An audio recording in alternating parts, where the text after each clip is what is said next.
Hello, Ducks fans. Welcome back to the Quack Report. Thank you guys for tuning in to this episode. Carter and Nate here to talk some Ducks hockey here. We got a couple games, some other topics, upcoming games, and as usual, whatever else, pops into Nate's little head there that he manages to spit out in between my sentences. Nate, how are you doing? I'm doing all right. That's good. That's good. What have you been up to this week? Literally homework. So nothing exciting. No, nothing too wild. Yeah, it's been homework. Like I'm looking at the whiteboard right now that I had of like the things I had to do within a week. I think it was like the Wednesday to Wednesday, or is the Tuesday to Wednesday, either way. Mm-hmm.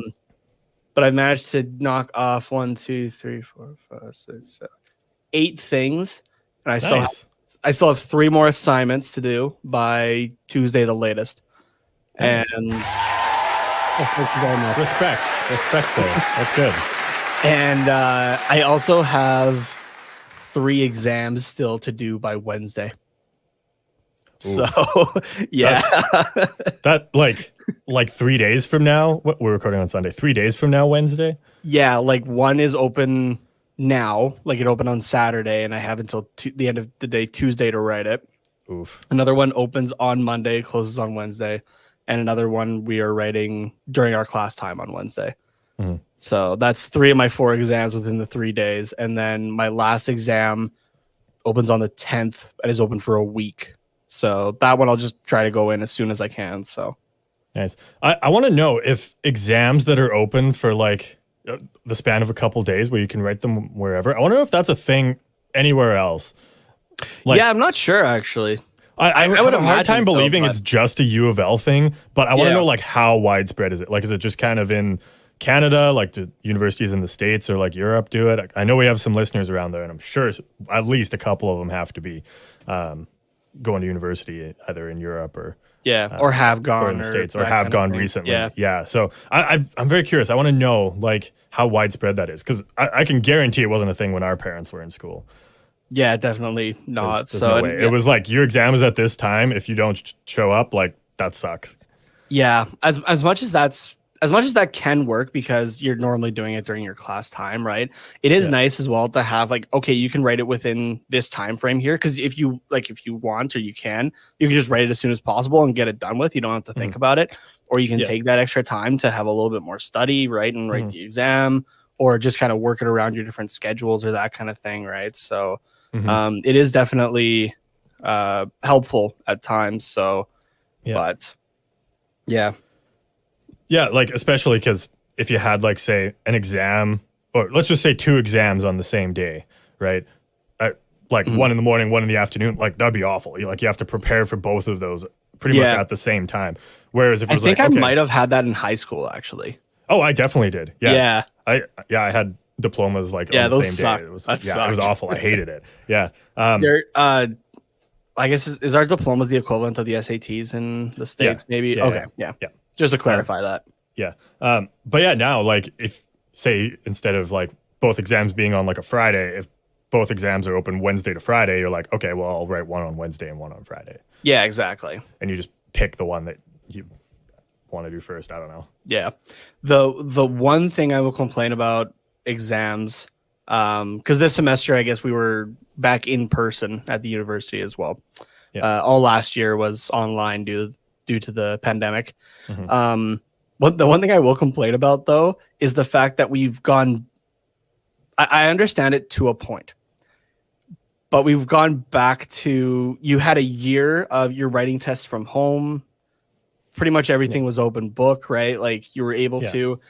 That type of writing tests makes sense to me because in most situations in life, right, you're going to have access to knowledge in some form or another. You're going to be able to look back at something or that, right? It's not going to be memorizing things off the top of your head. And, if you didn't do that, your entire company's screwed kind of thing, right? Like you're going to be able to look back at things and whatnot. So I do kind of miss that for some of my classes. But for others, it's like I said, I get it to a point, right? So that you can actually like you do actually try to learn some of it. I totally get that part. But yeah, there's definitely things where it's like, man, I wish I could look back for a quick second here, like at notes or whatever, because I'm like, just to kind of get you on track or something like that, right? So but let's use like a science class for an example. Like, say you're in like a physics class and you need to know a formula. Like last year, if you were like, okay, I know most of this, I know where to find this formula, just let me look so that I don't mix up like a sign or like put things in the wrong place in the formula, right? Yeah, or like, I guess with that, like most of the time you're given a formula sheet, right? But sometimes it's nice to go back, look at an example and see, okay, like this is how I would plug it in, just to be sure that you have it right? Yeah, sometimes exactly. things just get mixed up with the amount of formulas that you would have or something like that. So the only example I can think of is like in the sciences where if you were like going to be a doctor or whatever, like, and you had to do brain surgery, like you obviously have to know where everything is. You can't be like in the middle of surgery. You're like, hold up, I'm just going to run to my office and grab this book. And go, and you're like, which one where do I put the stick to poke and what do I take out? What like that? Yeah. That would sketch me out. Yeah, and like, even then though, you have people around to help you, right? So that's why I was saying like most of the time you're able to access that knowledge. You are right though. There is definitely the cases that you can't. Yeah. Excuse me. But yeah, it's funny. I was talking to a couple friends about this outside the school the one day, just earlier this week, and I just said it really loudly. There was like a group of people walking past, and they all just started laughing about it. And I heard like one person just yell back, like, "Yeah, you're right." But yeah, it's so weird. It's the same with like working too, like working from home. Yeah. Like the amount of, I don't want to say like goofing off, but the amount of like other things you can do like on company time, you know, is just like for the I feel so bad for the people that like were working from home and then had to go back into the office. Like, that's especially if it's a job that you realize, and it's not just you, like a lot of coworkers and stuff realize that there you can do it from home. I know there have been studies that showed that working from home for certain things was actually more productive and stuff like that, right? So, and it's less time consuming, right? Because you have some people in, say, like bigger markets, right, who you know, it's their commute and stuff like that adds an hour and a half, 2 hours to their day sometimes and stuff like that, right? So yeah, exactly. Yeah, like I feel like the annoying person, like no matter what kind of job you've had, there's always that annoying person that just comes and bothers you when you're like trying to get stuff done, just to ask you like either dumb questions or just blow off their work, and you're like, can you fucking leave? I got stuff to do. Like now, like last year, they would have to send an email to be like, hey, like, where did you put this file that is always in this folder, you know? Yeah. And like you can just easily and safely ignore that. Yeah, I was gonna say now I can just leave it for 3 days. Yeah, exactly. And be like, sorry, this must have got lost in my very busy inbox. Yeah, it's where it normally is. And then they can be like, yeah, but where is it normally? And you can ignore them for another 3 days, right?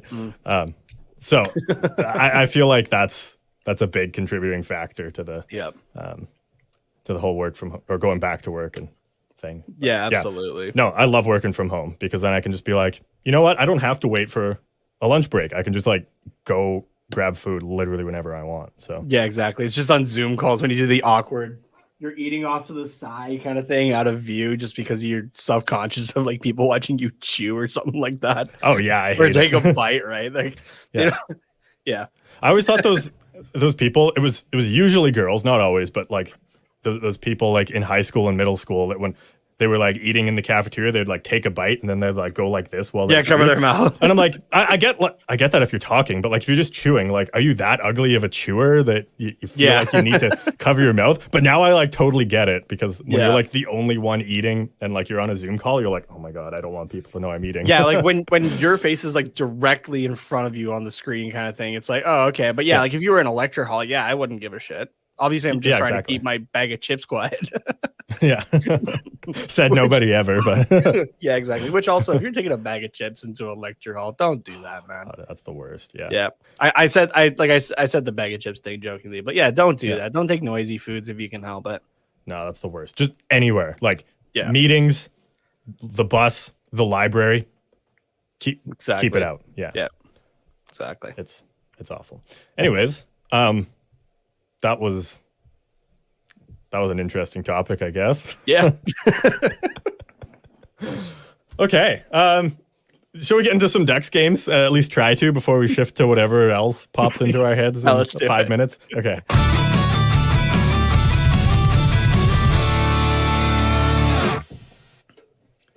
So, a couple games to talk about here. First one, a win over the Vegas Golden Knights, 6-5. And then the one we'll get to a little bit later is a shootout loss to the Flames, 4-3, just the other night. But let's kind of start with the win over Vegas. Just very briefly, I'm sure we'll do some overlap here as well. But Yeah. Anthony Stolarz in net for that game. I thought looked pretty solid. The 5 goals obviously doesn't say it's hard to believe that maybe he looked solid in that one, but he made some phenomenal saves when he needed him. We needed him to. I think the big thing was just defensive breakdowns on the goals. Yeah, I absolutely agree with that statement. Yeah, he was looking really good in that game. He's playing Robin Leonard in the other end, right? Who, looking at the stats here, he actually beat in save percentage, which is that's a nice thing to see, I guess, right? Yeah, for sure.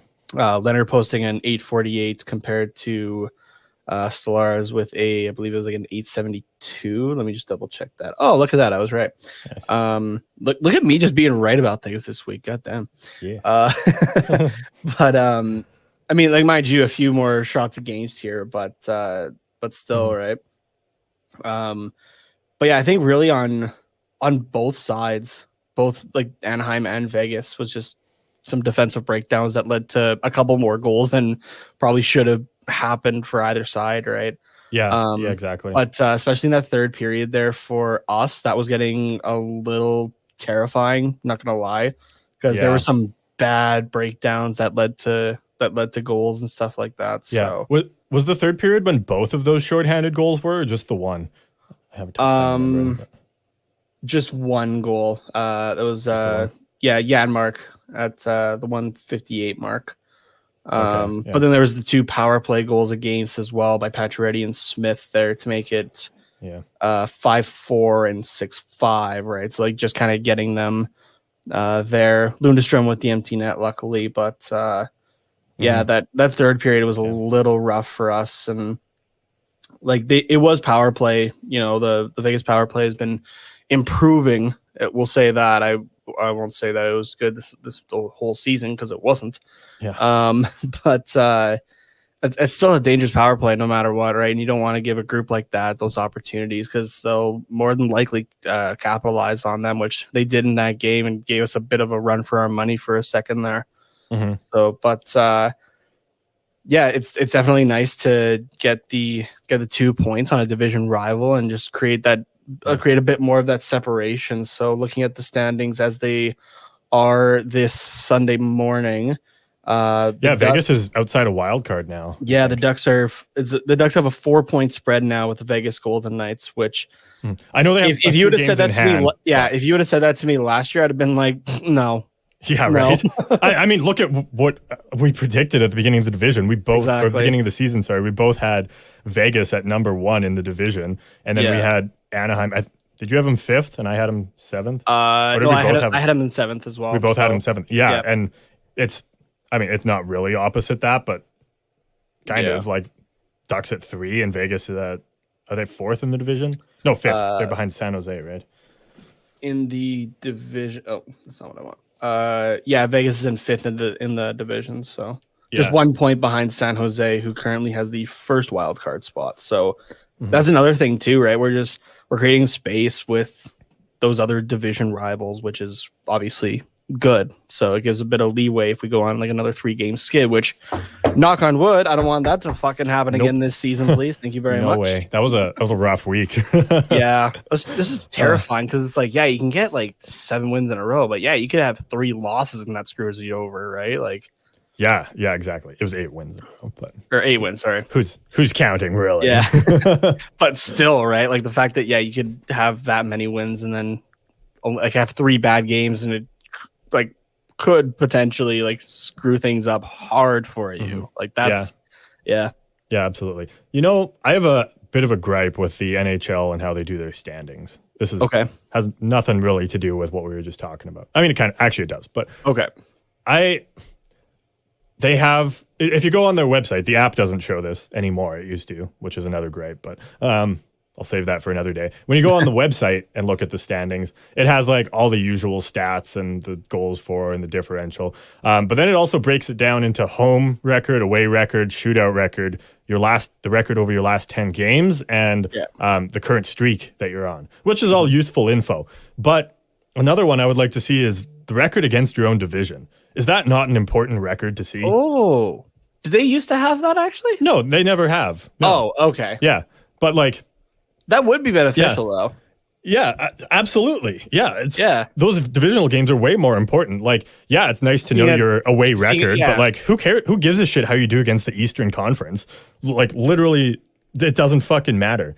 Yeah, like, you actually have to manually go through it. Yeah, because I was gonna say, besides like if you're a wild card spot team where you're crossing over with, in our case, the Central Division. Mm-hmm. Yeah, the teams that you're playing in the Pacific are the teams that matter most, really. To you, exactly. So yeah, that should be put there. Actually, I do agree with that 100%. Yeah, I don't know if other leagues do that. I would imagine so, but I know in one of the fantasy leagues I'm in, we use Fantrax, which is another one of the big ones. It's mostly shitty, but it has your divisional record in the standings, and I'm like, oh, that's actually like, oh, cool, very important. Like, why doesn't the NHL do that? Oh, I guess they're morons. So you actually have to like go through and tally up the record. Yeah, none of these websites have the record against the division. So yeah, it's dumb. But anyways, that's my rant for the day. So it's a very calm rant. I tried to keep it's not going to ruin my day, but like you can definitely, like, I want to see you go on a rant at like Carter playing NHL type level. I want to see that one day, because I don't think I've ever seen that, to be honest with you. No, really? I don't think so. It comes out every once in a while, but also, when the hell are you getting your Series X? I want to play some 22. Let's go, dude. I almost bought one the other day. I was at GameStop, and someone ahead of me was buying a PS5 that just got restocked, and I was like, yeah. I bet they have the Series X. And then I saw it behind the counter and I was like, oh man, I want that. And I was like, I can't, like, this close to Christmas. I doubt I'm getting an Xbox for Christmas, but I was like, I shouldn't. And then I went online and you could order them online, and I was like, oh, fuck. Do it. Just do it. Just do it, because yeah, exactly. Just do it. Boxing Day, they're going to be gone. Yeah. So honestly, I would ask your parents, ask your girlfriend if any of them got you an Xbox. If not, head to your closest store right now. Yeah, I might, because they will be gone. So yeah, I am gonna wait until after exams, because otherwise it's a fucking wrap. Like, I might as well just withdraw from my courses. Oh, that's now. Fair. Okay, you could be a little bit more lenient on it. You could just wait until after classes are done. Classes are done on Wednesday. Maybe you could also pick up the new Halo that day. You're a bad influence for me. I am a bad influence. Dude, seriously, honestly, just the upgrade to it. Like, I went back to playing an Xbox One at one of my works, or like one of my jobs this summer. Yeah, it was great. Could play some Xbox during work. It was good. But yeah, I was trying to load up NHL 21, and I'm like, man, this is taking forever. Like, is something wrong with it or something like that? And then I realized it's on an Xbox One, and I've been playing on a Series X, right? Which even for NHL 21, nice flex. Yeah, it was just the load times were so much better on the Series X, right? So even just like simple things like that. So, but I've also been playing the Halo multiplayer the last little bit as well when I can, and stuff like that. I've been having fun with it. So. I had a couple friends asking me if I was going to get the new Call of Duty Vanguard, and that's a game that I normally wait for Boxing Day for, honestly, just because those Call of Duty games get pumped out so fast. They will have their glitches and everything like that. Yeah. So by the time Boxing Day always rolls go on around, sale too. Yeah, and by the time Boxing Day comes around, right, they'll be on sale, and most things are pretty well patched. So yeah, you can get the new Call of Duty for like $40, which exactly is pretty sick, so. But Canadian. Yeah, but no, I am still enjoying Cold War though. I still like to go back to play that every now and then. So, but Yeah, I hadn't played a Halo game in quite a while, as much as like that's the reason I have Xbox. Just for some reason, like Halo 5 multiplayer just didn't work for me. But I've really been enjoying Halo Infinite multiplayer, so it's been a lot of fun. So nice.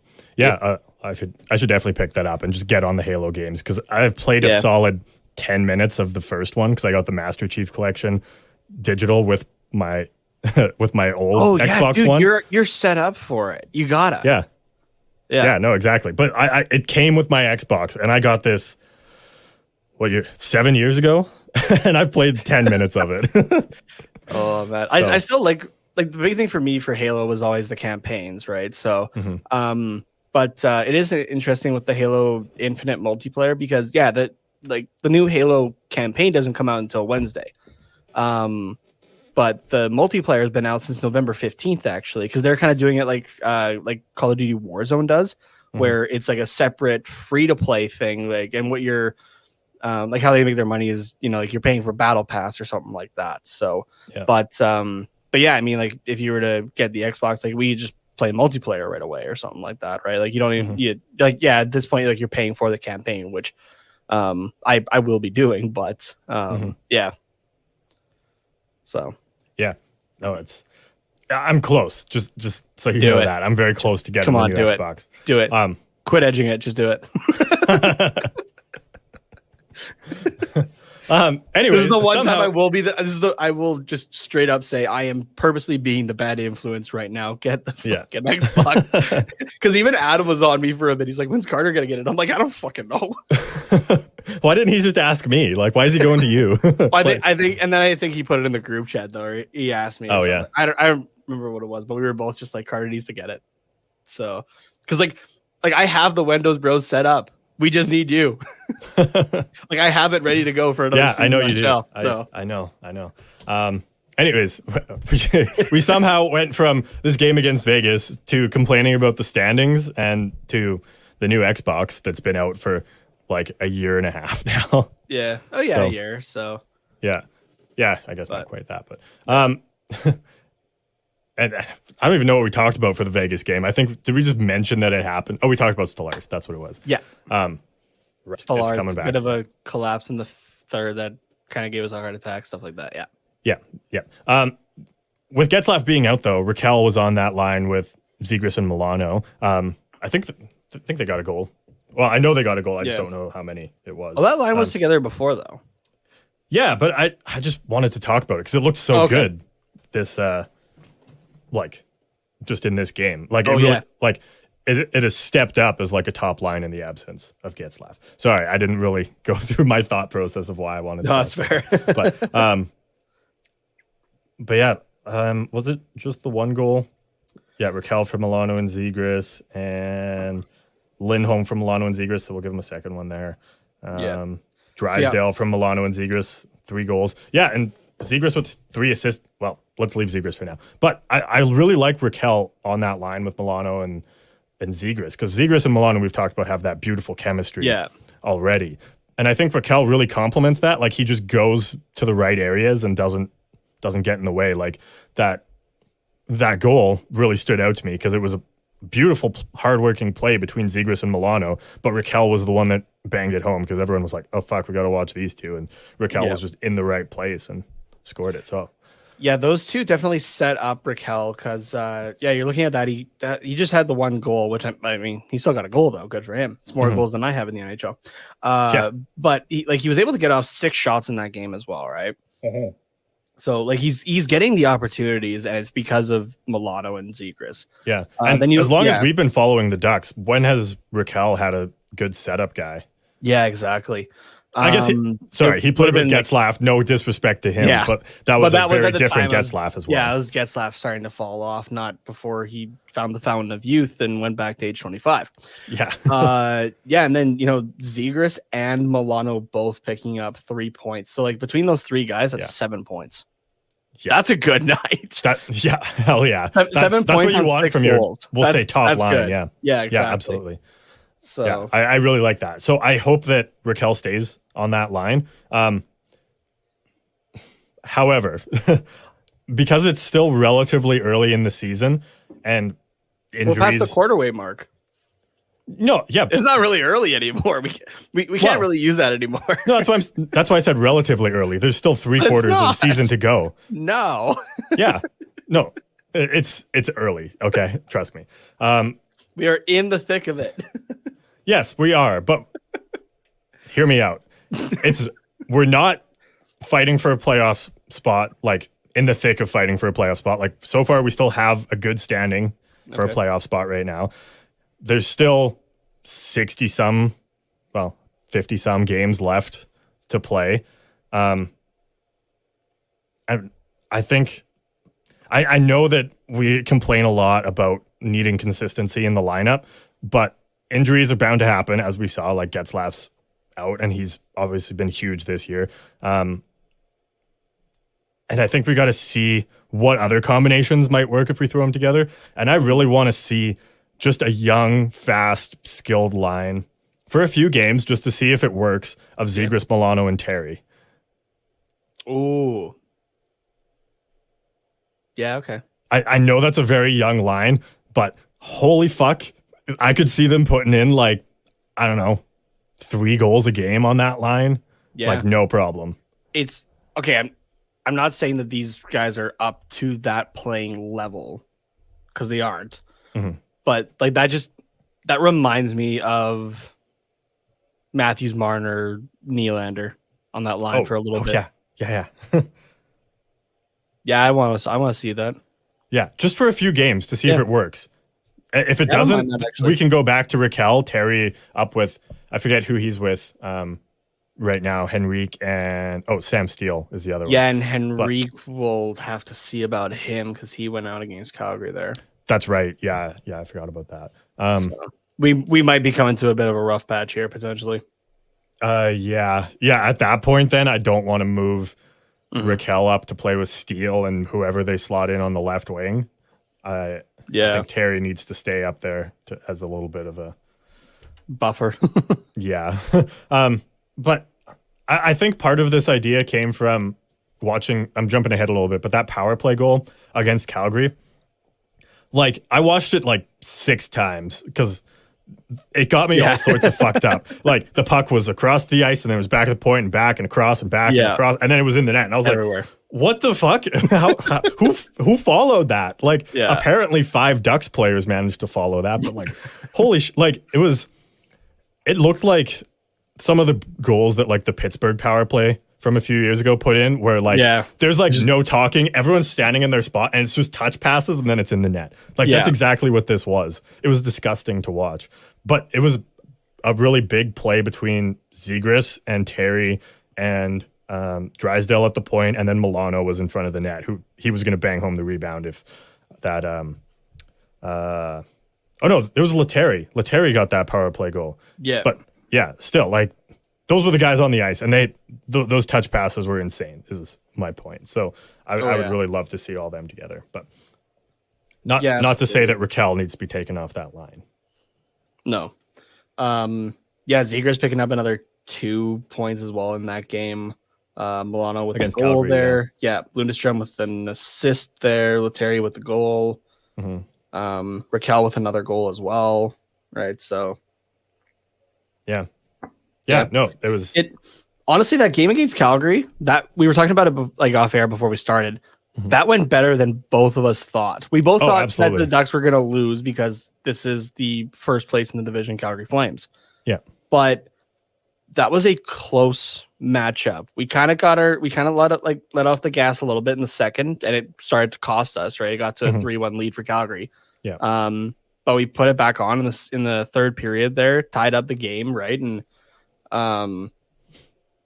that doesn't happen too often at Calgary this season. No, it really doesn't. Like we give them a run for their money, and a lot of teams just kind of get bent over by Calgary. So. Yeah, and overtime was back and forth between both teams. Mm-hmm. It really became apparent, I felt like, that we were talking early in the season that I need John Gibson to have a little bit more rest. Yeah. And I think you're starting to see it. Yeah. Just a little bit. Because you saw it in that game. And, mind you, you play 65 minutes. Yeah, you're going to be fucking tired. I get it. Mm-hmm. trust me, I do get it, right? I'm a goalie myself. I get it. But he just looked kind of out of it for the shootout, especially. Oh, absolutely. Those were, I mean, he almost stopped Kachuk, but I feel like if he almost got that. Mind you, that Kachuk one was that was filthy. Yeah. Yeah. No, credit where credit is due. As much as I hate that guy, like that was a filthy fucking play. But he was saying in an interview after actually that he like blacked out on it. He didn't even realize what he had done. That's insane. Like that's fucking hilarious. Yeah, but I don't want to say that Gibson didn't try there because obviously he almost got it, but it didn't look like he was mentally there to like track the puck, and then he kind of realized too late, like, oh fuck, this is gonna go in beside me. I should like try and stop this, and like that was kind of the effort that he gave. Like it just something wasn't right, and I kind of noticed that just at certain points throughout the game too, where I don't know, he just didn't look like the Gibson that we've seen before. Yeah, I don't know if he was just getting over like a bit of a cold or something like that, because we kind of unexpectedly saw oh no, I guess that was the second half of a back-to-back against Vegas, so that's why we saw Stolarz. So but yeah, I don't know, like it just didn't look like he was there mentally. I don't know or if he's playing through like a small injury or something. Like I really have no idea. But okay, I'm gonna skip ahead for the sake of this conversation a little bit here. Yeah, sure. So over the next week, we play Washington on Monday, Buffalo on Tuesday, so back to back. Yeah. Columbus on Thursday, Pittsburgh Saturday, and St. Louis on Sunday. So another back to back. We got two back to backs on this road trip. That sucks ass. Yeah. Who scheduled this shit? Yeah, it's fucking dumb. Yeah. Okay, so let's look at the first back-to-back, Washington Buffalo. Yeah. Who do you play for what game? My thought is that you play Gibson against Washington. Mm-hmm. You play Stolarz against Buffalo, but you do that so you play Stolarz against Columbus also. And potentially even Pittsburgh, throw Gibson back in against St. Louis. Just to give him a bit of a break. Give Gibson like 5 days off. Okay, maybe not 5 days, but well, that's what it'd be. Okay. Buffalo, yeah, and then day off. Columbus, day off. Pittsburgh. Okay, throw him back in against Pittsburgh then. But I want to see Stolarz for a couple games here because they're traveling, which is also going to be a bit tiresome. Mm-hmm. But you can see the writing on the wall already. At least I can, having focused on Gibson as much as I do. Yeah, he's starting to get tired. He needs a little bit of a break. So get Stolarz that happy go lucky kind of feeling against Buffalo that you would hope that they can get, right? Yeah. Buffalo's not a bad team this year. They aren't. They're just having tough luck with goaltending to the point that they traded for Malcolm Subban for future considerations, right? Like that's the point that Buffalo's at with their goaltending right now. Mm-hmm. It's rough in net when you're saving grace is Craig Anderson coming back at 41, right? Like, yeah. But the rest of that team is pretty good, right? Mm-hmm. But yeah, they just don't have anybody helping them back there. So yeah, you hope to rely on that a little bit, that Stolarz can have a bit of a break. Let the offense kind of take the wheel a bit, right? Mm-hmm. And then he plays against Columbus as well, unless shit goes completely sideways against Buffalo. Yeah, right? Knock on wood. But that's at least what I would try to do. At least I know it sucks during a road trip to do that, but that's what I think I would try. Even though, like, where's Columbus in the standings right now? I know they're doing well.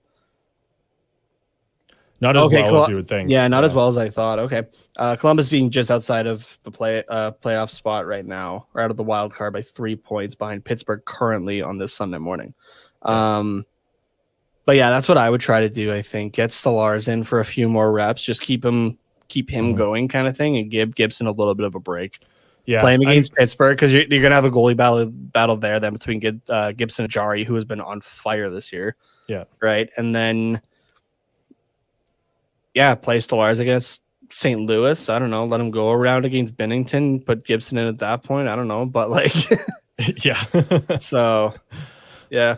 Yeah, I don't know. I'm looking at the next 2 weeks, and I'm wondering how much of Stolarz we we have the potential for, actually, because after I that, mean, it's going to be 2 Seattle and times Arizona. for sure. Yeah. And, like in the next 2 weeks, like we're playing a few lower teams comparatively, and you're going to need to have John Gibson ready and have Stolarz ready as well, because you're about to have a back-to-back on the road against Edmonton and Calgary just before Christmas here. Yeah, that's like not fun. if I'm Dallas Eakins right now, I'm looking at these next 2 weeks and thinking, okay, how can I use these to prepare for those 2 games specifically? Because those are the teams that are ahead of you right now in the standings, right? Those are big games, yeah. Yeah, so and they're going to be tough games to win on the road too. So this is where you need to figure out how you're playing without Getzlaf, potentially without Henrique, as far as we know right now. And which guy is going to play which team, and you have to have both ready to go. So to go back to your plan here of playing Buffalo or playing Stolarz against Buffalo and Columbus. I don't think we see Stolarz against Washington. That doesn't make sense to play Stolarz on the first half of the back-to-back. So I think you're right. Yeah, you play Gibson for that one. Yeah, play Gibson for Washington, Buffalo for you give the backup the quote easier game, and the second half of the back-to-back. It just makes sense. And you can rely on him, right? So. And I agree that they should play Stolarz against Columbus as well, barring just an absolute dumpster fire in Buffalo. So, but there's no way that happens. Like, I legitimately can't think of a reason that Stolarz or that Dallas Eakins gives Stolarz that game besides Gibson gets injured. And that's the only reason I see.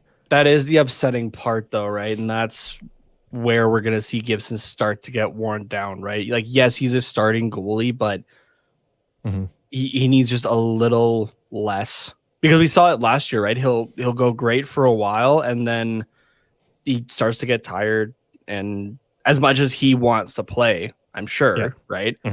It's got to be the time where it's like, okay, we're doing this for the betterment of you, right? Like, I go back again to that example of last year where they brought in Jake Allen just to give. They're essentially paying Jake Allen half to, play games for the Montreal Canadiens, but also they are paying Jake Allen to rest Carey Price. Yeah. Right? Yeah, exactly. And that's what I think. That's what I think the Anaheim Ducks need to do as well. They need to look at Stolarz as an investment in resting Gibson so that he is ready for when he is needed, right? Which hopefully this year could actually be playoffs. Yeah, exactly. So, but just to look at this purely from a Gibson perspective, he played Friday the 3rd against Calgary. Yep. Then 2 days off, plays against Washington. So 2 days off before his next game. Stolarz plays in Buffalo, so that day off, Wednesday the 8th off, and then play Gibson again against Columbus. That's another 2 days off, which for a goalie is, I think, should be sufficient. 2 days off. So that part's okay. Yeah. But then you play him 2 days later against Pittsburgh. That's a little bit close, but also quite a few rest days before then as well. Yeah. Also, I should mention, sorry, I'm jumping all around here. Before that game against Calgary, 2 days off since he last played against, I think it was LA on the 30th, right? Yes. So game Tuesday, 2 days off. Game Friday, 2 days off. Game Monday, 2 days off.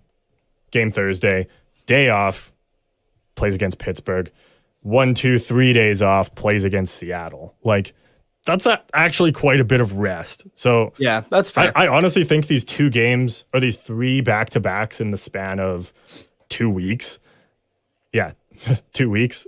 LA, Vegas, Washington, Buffalo, Pittsburgh, St. Louis. I think that's enough guaranteed Stolarz to give Gibson some rest. Also, we saw Stolarz on the Friday against Ottawa. I think in preparation for all these back-to-backs. So it was Gibson the 5th, 1, 2, 3 days off, and then Gibson again, 2 day off, Gibson again. So, like, I think he's got quite a bit of rest. Honestly, I think this game against Calgary, by the end of it, it was just, I'm checked out. Yeah. He popped an edible in the second intermission. By the time overtime came around, he was like, fuck, there's 4 pucks coming at me and I don't know which one to stop. Oh man. But yeah, I was just trying to, I was looking at giving him that time now so that we can have him potentially play the back-to-backs in Edmonton and Calgary. You want to play both of those games? Or are you just saying if necessary? If necessary, but you also want to give yourself the best chance against those two. That is a tough back-to-back right now. Yeah. I think Gibson obviously plays that first game against Edmonton. We're going so far to the future. It's not Gibson definitely plays that game. If he lets in less than 2 goals, I think he plays against Calgary the next day. If it's say a 3 or say even a 2-1 loss, he plays and makes 30 some saves. Like he plays the next night against Calgary. Yeah. If he makes, say, 40 saves against Edmonton, just gets hammered with shots, you go with Stolarz against Calgary. Yeah. Because there's no way Gibson's stopping another 40 shots the next night. Yeah, that's fair. He has an easy night in Edmonton for whatever reason.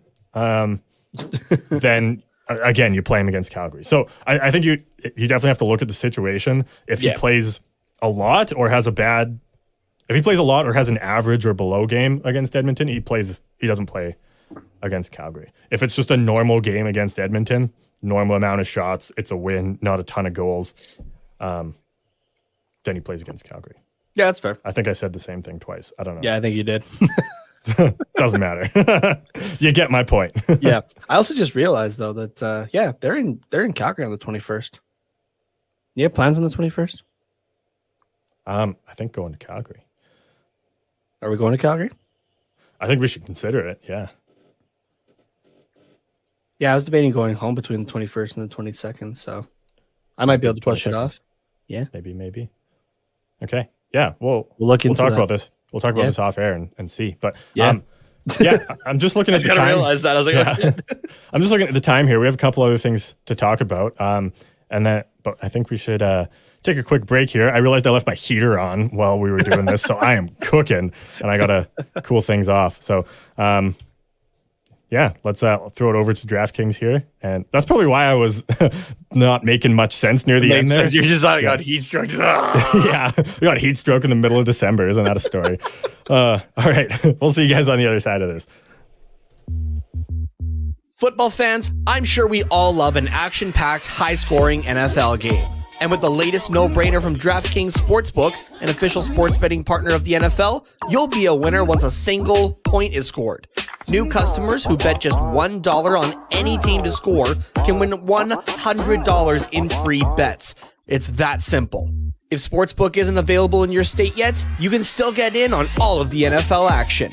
Everyone can play for huge cash prizes all season long with DraftKings Daily Fantasy Sports Contests. DraftKings is giving all new customers a free shot at millions of dollars in total prizes with their first deposits. So, what are you waiting for? Download the DraftKings Sportsbook app now, use the promo code THPN, bet $1 on any team to score, and win $100 in free bets. If they score, you score with promo code THPN, as in the Hockey Podcast Network, this week at DraftKings Sportsbook, an official sports betting partner of the NFL. Must be 21 or older, New Jersey, Indiana, or Pennsylvania only. New customers only. Minimum $5 deposit and $1 wager required. One per customer. Restrictions apply. See DraftKings.com/sportsbook for details. Gambling problem? Call 1-800-GAMBLER.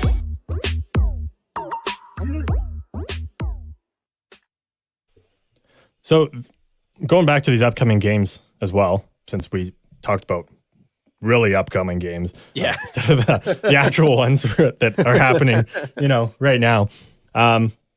As we already kind of talked about, 5 games next week, 2 before the next episode, so it's kind of a normal amount there. But against Washington and Buffalo, 4 p.m. Pacific start for Washington, 4:30 against Buffalo, so a little bit earlier for the people on the Pacific Coast. It's an hour later for us, but it's normal times over on the East Coast. So, are you kind of worried for this road trip, or not too bad?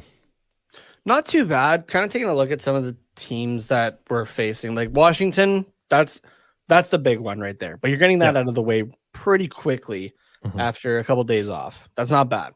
Yeah.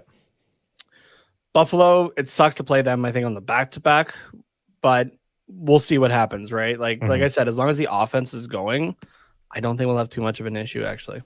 Yeah. Columbus, they've been well, but they haven't been great at the same time, right? Like again, we're recording this on the Sunday morning, so we're currently 3 points ahead of them, like in the overall league standings. I don't remember what the games are or anything like that, but like I think that'll be a decent battle, I think. So they've been doing all right this year. Pittsburgh, as much as it's Crosby, it's Gensel, it's Letang. After seeing Tristan Jarry play against Calgary last week, that's my big worry there is Tristan Jarry, right? Yeah. So because that Calgary Flames team was all over them, and Jarry nearly stole them a win. And so, Yeah, but so I mean, that's gonna be another tough one as well. Yeah, the Pittsburgh Penguins are still a force to be reckoned with. But don't get me wrong. Wow, I'm mixing up my words now too. And St. Louis also sucks on a back-to-back, but they haven't been great as far as I can recall. Let's take a look at the standings. Oh, they're currently second in the Central Division. That's okay. Yeah, we're pretty even with them actually. So because we have a game on hand, but just the one more win. Otherwise, the record's the exact same actually. So that should be an interesting matchup too. But have we played St. Louis already this year?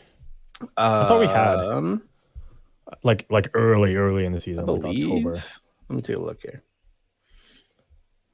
Yeah, we did. It was a 4-1 win. Nice. Yeah. That was back. That was November. Yeah. Okay.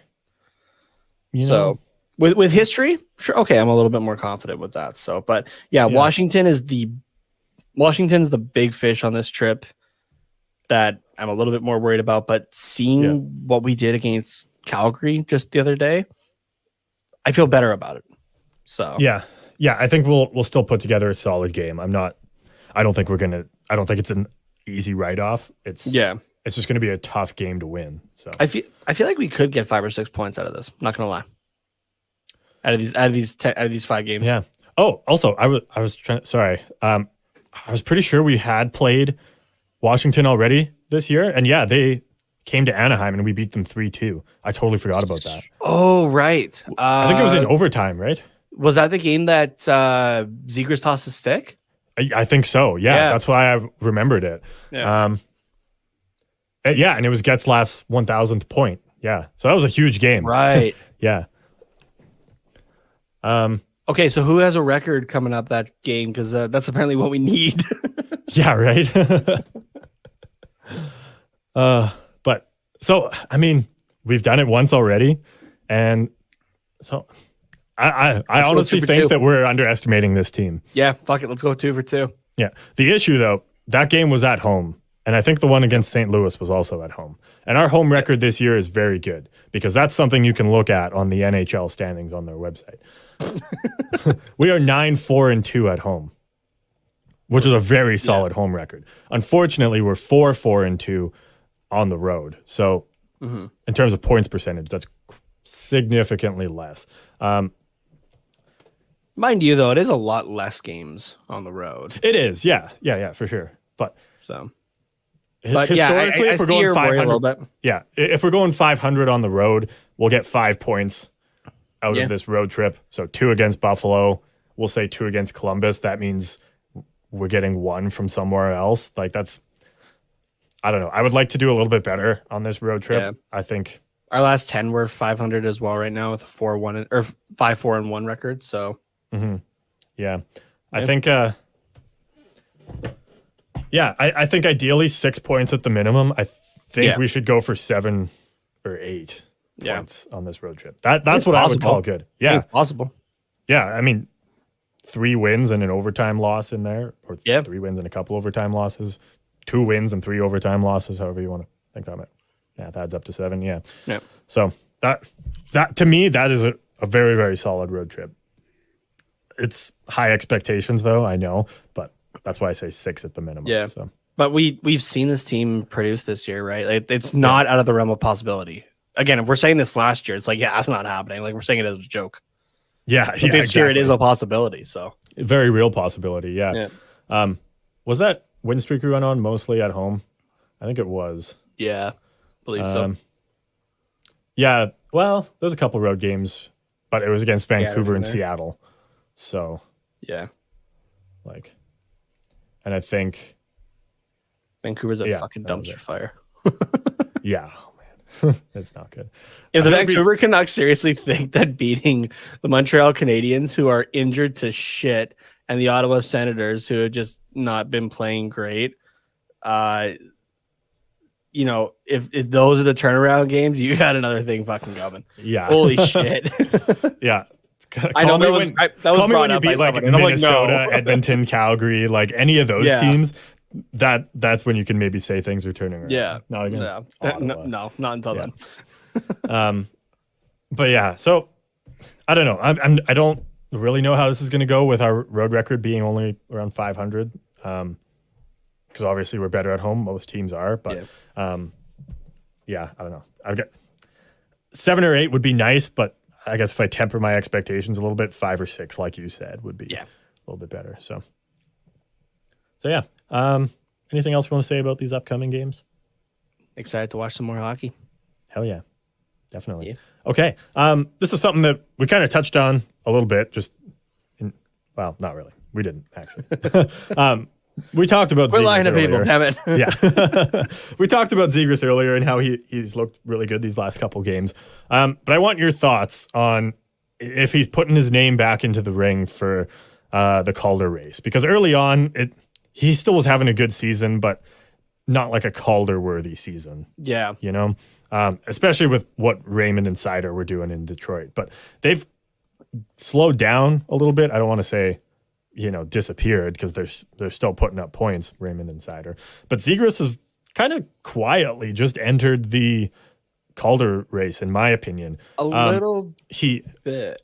Yeah, he had a very solid face-off win against that game in Vegas that I had a note of here that led to a goal kind of right off the face-off. I wanted to pull up his face-off standings throughout the games, and I didn't do that.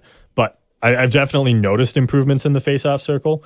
And then also he's quietly, snuck some points in there, as we talked about, 5 points in these last 2 games.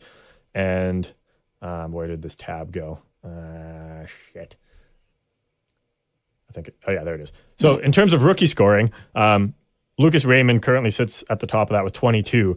Zegras has 19 points so far this season. I didn't realize it was actually that close. Holy shit. Yeah, exactly. Again, very quietly, he just kind of entered the scoring race. Moritz Sider with Detroit has 17 points. Michael Bunting, 17.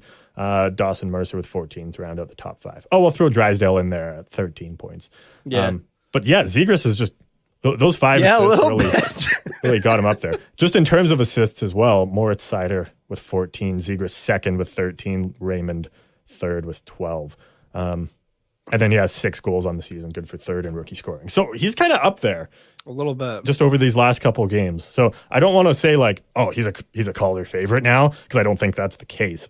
But if he keeps up for the next little bit, he could put himself back in that talk again. Exactly, especially because I think they're getting he's getting like first line minutes, or at least second, just based off of Getzlaff coming out of the lineup. The game now. against Calgary, he played 18-25. Yeah, so there you go. That's game against LA was 19-22, Toronto 16-57, Ottawa 16-16. The lowest in his last 5 games was against Vegas 13-32, but we were also on the penalty kill quite a bit. Yeah, exactly. So, I mean, 19 minutes, that's second line minutes. Yeah. Right there. And on this team, I think it's first line minutes, honestly. Yeah, it really is. Just with how much we kind of roll the lines. So that's very solid. I'd also like to point out that this season, Trevor Zegras is at 0.83 points per game right now. That's not bad. Yeah, that's not bad. Not bad for a 20-year-old. Yeah, if he touches a point per game, I don't want to say that guarantees him the Calder, but he gets some votes for sure. I think honestly, I think if he gets back up into like the 0.9 point, yeah, that gets him in the talk. Mm-hmm. Because let me just take a look at what Raymond is at. Yeah, pull him up. Yeah, with 22 points in probably about as many games, I would guess. 22 points in 25, so he's probably got to be around that. 22 and 25, you said? Yeah. 0.88. So yeah, really, Zegras is only 0.06 behind him. Mm-hmm. So yeah, it's pretty good. Nice. I don't want to sound like we're, trying to jump on this like, oh, he's had really good games the last couple. But if he sustains nights, it, my question you can see the confidence coming now, right?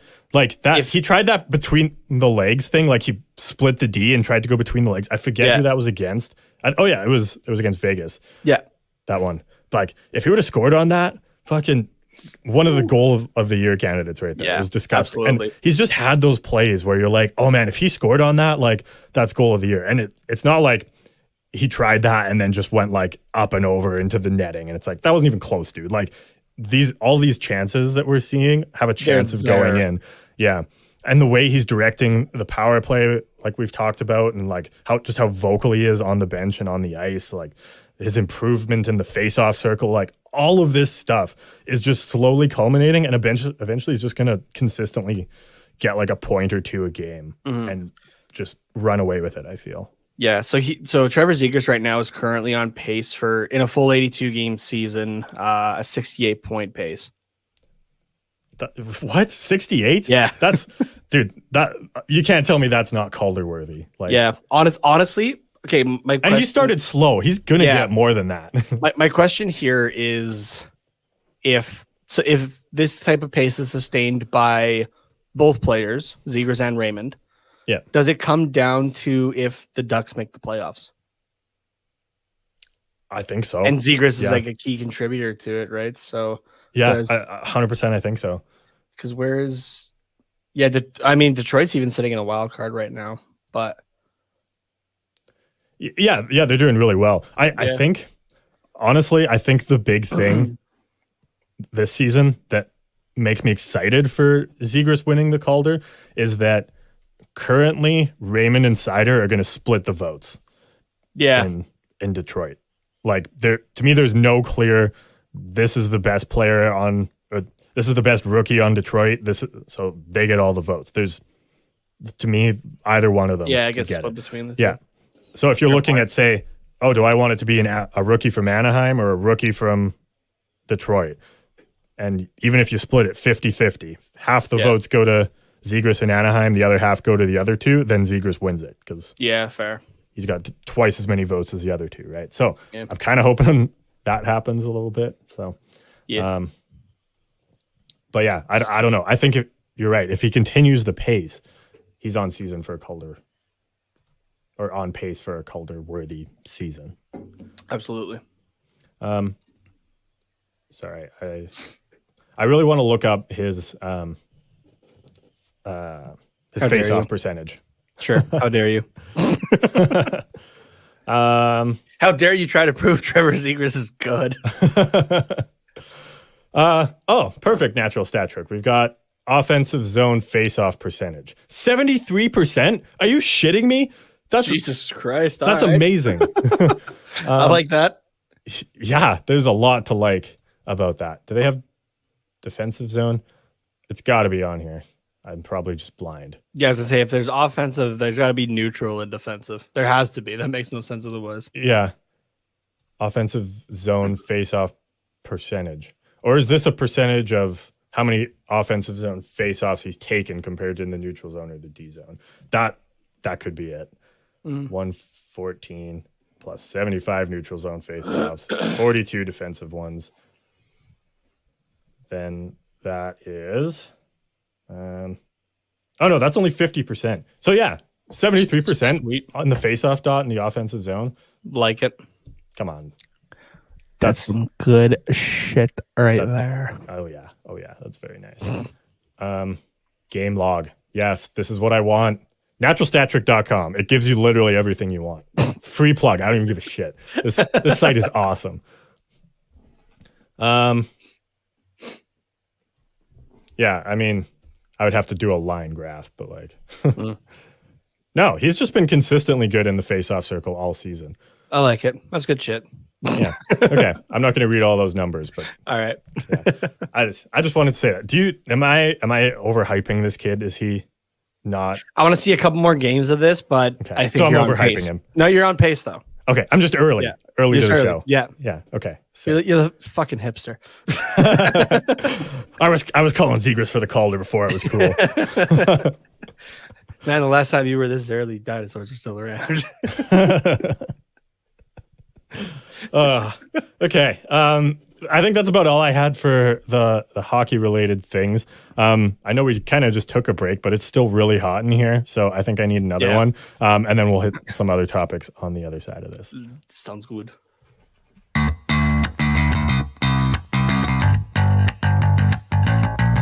Hello, hockey fans. My name is Nick Berlansky, host of the Tip of the Iceberg podcast here on the Hockey Podcast Network. My co-host Nick Horwat and I talk all things Pittsburgh Penguins, from top news to game analysis and other unconventional hockey talk. We've got you covered. New episodes every Monday. Tune in at thehockeypodcastnetwork.com or wherever you get your podcast from. And let's go Pens.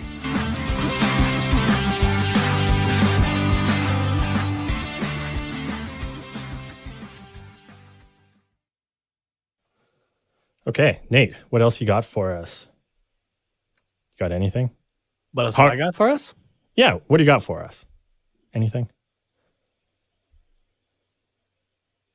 The sky is blue. You heard it here first, guys. Scott.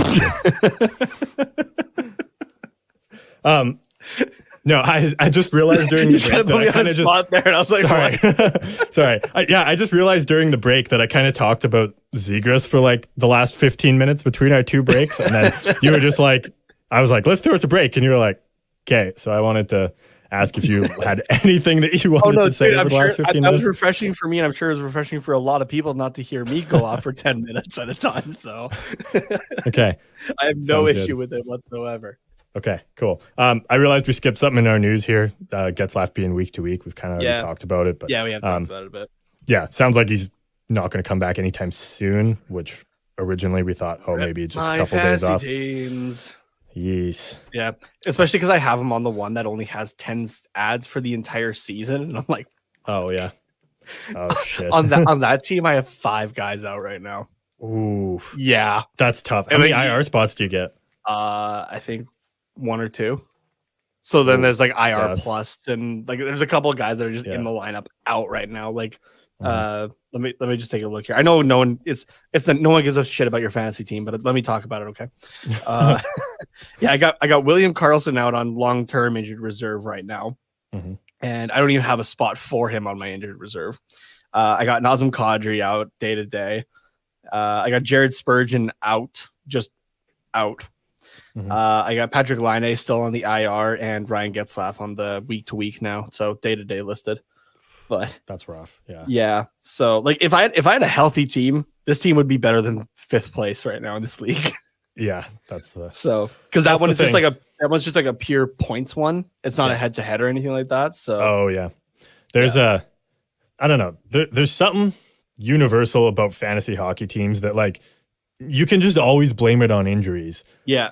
Yeah. Like all it takes is your top guy to be injured for a week and be like, well, I would have won this year if it wasn't for Getzlaf being out for those couple weeks, you know? Yeah, that was all exactly. I needed. Like you look at the pace he was on, the points he would have put up then, like I would have made it, you know?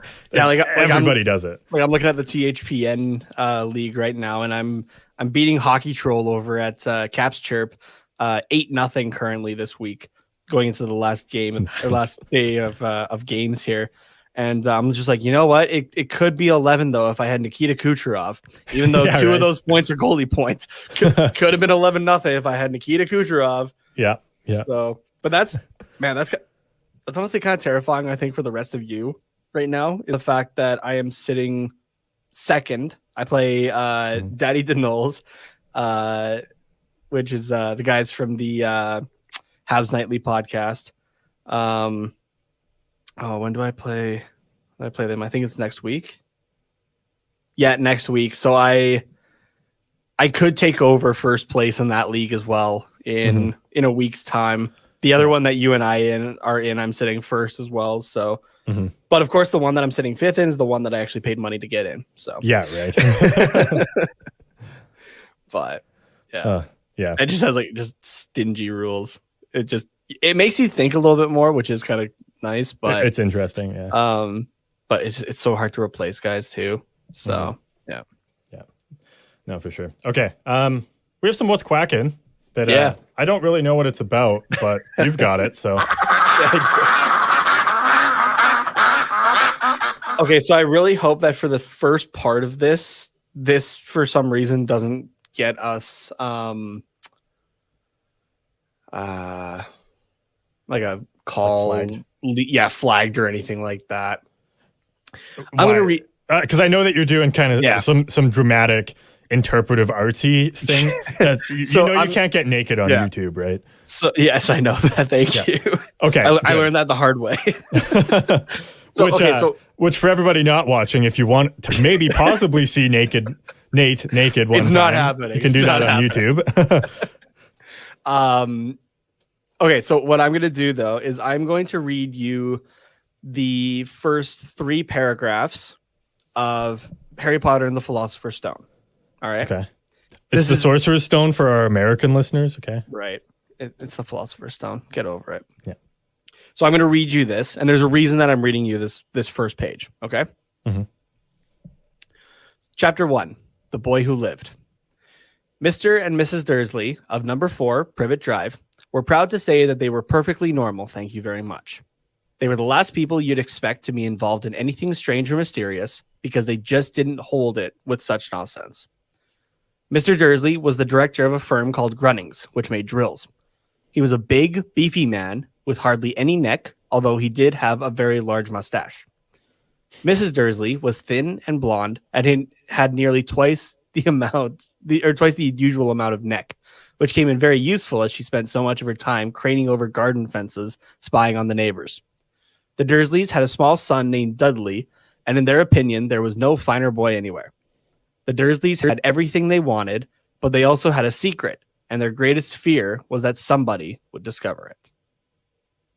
Now, after reading that, I'm going to read you what I came across on Reddit here on r/Harry Potter, the Gen Z / how do you do fellow kids dialect version of the Philosopher's Stone. All right? Okay. So this is the what would have been the exact same thing, but in this quote unquote language. Chapter 1: The Boy Who Wasn't Unalived. Oh god. You see where this is going already. Oh man, I already know how cringy this is gonna fucking be, and I'm not ready for it. Mr. and Mrs. Dursley of number 4 Privet Drive liked flexing that they were very basic, thank you. TBH, they were the last people you'd think would be sus because they were all fax, no printer. Mr. Dursley was adulting at a firm called Grunnings, which made drills. He was dummy thick with 3 C's. He was a dummy thick with 3 C's man with hardly any neck, although he had an absolute unit of a mustache. Mrs. Dursley was a total Karen with 0 chill and had hella neck, which came in very useful when she was stalking her neighbors and not minding her own. The Dursleys had a small son called Dudley, who they thought was the main character. The Dursleys were mostly thriving, but they had low-key tea, which didn't pass the vibe check, and their greatest fear was to get called out and canceled. Holy shit.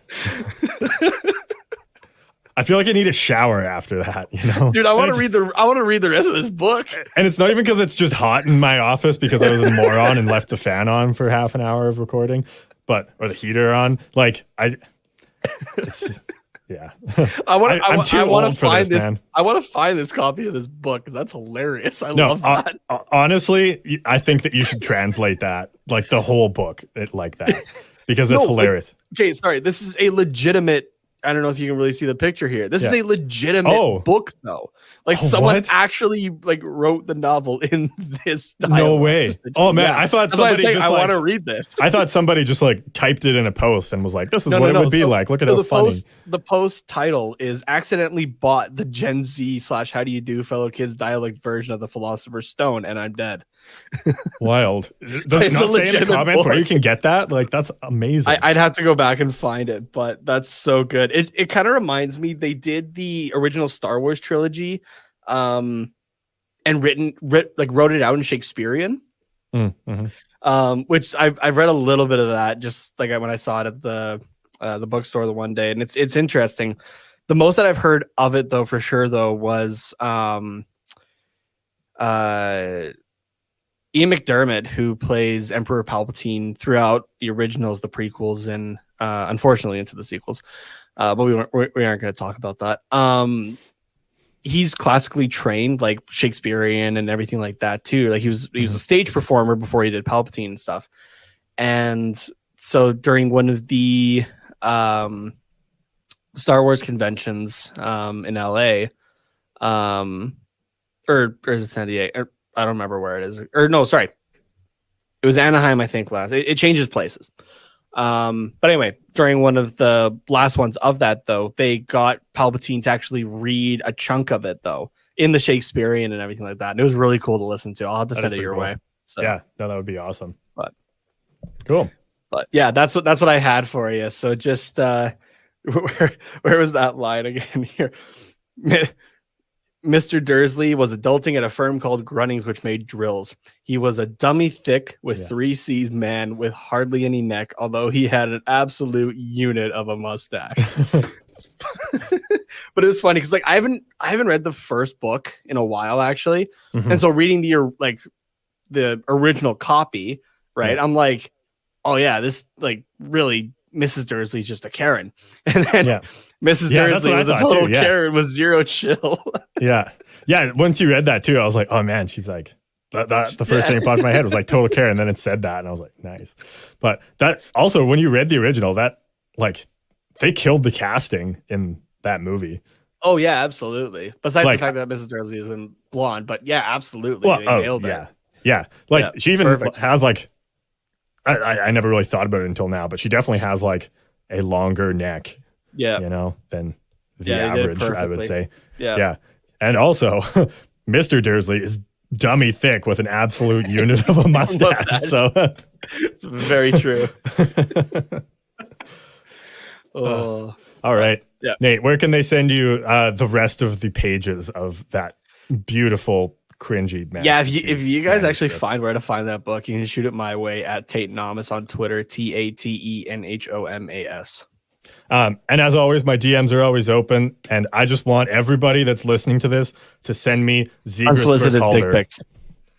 I mean, you can do that, but as long as the caption is Zegras for Calder, then that's all I want. And that's it. You can include Nate as well in that at Quack Report Pod. No, at Quack Report Pod for everybody to see. As well on Instagram. Thank you guys very much for tuning in. We will see you guys on Wednesday, and have a good week. Go Ducks, go.